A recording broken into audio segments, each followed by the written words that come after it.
I always knew French President Jacques Chirac was a bad egg, well before he was ever convicted of corruption and diverting public funds, when he launched a vitriolic attack on British cuisine. One cannot trust people whose cuisine is so bad, he was overheard to say in a private chat with the Russian and German leaders of the time before an international meeting in 2005.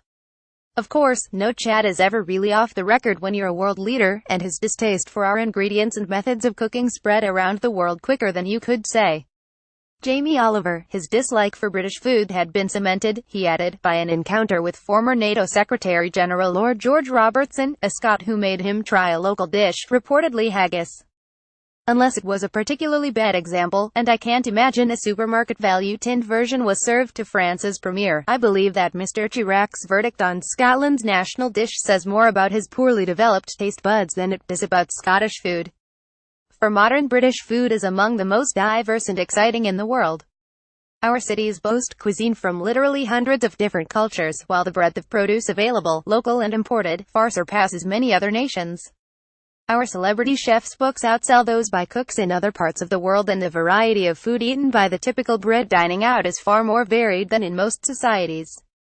Despite all that, a report this week found tourists traveling to Scotland feel let down by a lack of local produce and poor value for money when eating in our restaurants and cafes. The study, entitled "Opening Up Scotland's Larder to Our Visitors," reported tales of woe from travelers disappointed by menus they claimed were dominated by burgers and bland cuisine.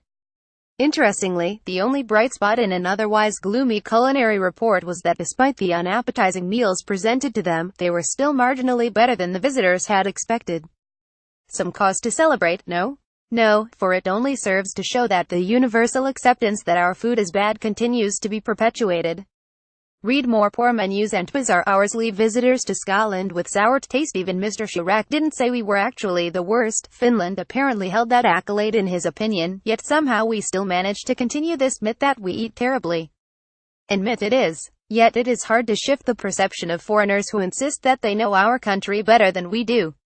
Many Americans still apparently think we wear bowler hats, carry black umbrellas and stop all activity at 3 p.m. when it is time for tea, and that it rains constantly in all parts of the UK, despite the fact there is actually less precipitation in even wet West Coast Glasgow in an average year than in New York, 1,124 millimeters and 1,274 millimeters respectively. If you're interested. Brits of all kinds. To the Americans, it makes little difference whether you come from Portree or Polperro or exactly how they expect us to be. The fact that the world has moved on and we no longer all have brown, crowded teeth and a pathological fear of physical contact is ignored. Like many people, they love a good stereotype. And herein lies the crux of the problem of our globally bad culinary reputation. It is a little-known truth that this was acquired when the first major influx of American visitors came to the UK and returned to their homeland with tales of unpleasant meals and low-quality ingredients. It was, of course, wartime. Food was heavily rationed and ersatz ingredients replaced the many hundreds of types of foodstuffs which were suddenly unavailable to the average person. American airmen took their tales of powdered egg and camp coffee back across the Atlantic and, hey presto, the legend of terrible British cooking was born and spread quickly across the globe. I am not sure what we can do to right this wrong, except bombard our tourists with the facts. In Britain, we produce roughly 700 different kinds of cheeses, that's 100 more than France, which is supposedly the king of the stinky stuff. Many of our cheeses, including plenty produced north of the border, are artisanal products, made from raw milk and lauded in international competitions. In Scotland, we are proud, and quite rightly so, of our produce. We have unparalleled seafood and delectable strawberries, delicious venison and tasty North Ayrshire potatoes, local craft beer and Scotch whisky. In cities and major towns, you cannot walk more than a few steps without falling across a restaurant that uses locally made charcuterie, Scottish-grown vegetables or hand-reared meat from a farm a few miles down the road.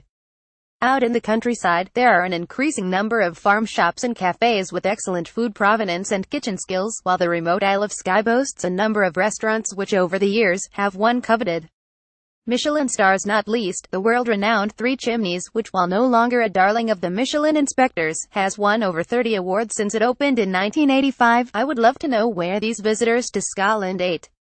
McDonald's perhaps, although, even that chain says all of its beef is sourced within the UK and Ireland. Most likely, I believe their complaints have little to do with what they actually experienced and more to do with what they had already, ahead of their visit, decided they would experience. While we can always strive for excellence in what we provide for our visitors and for ourselves, what we actually need to focus on changing is perception. And that is possibly even harder than changing reality.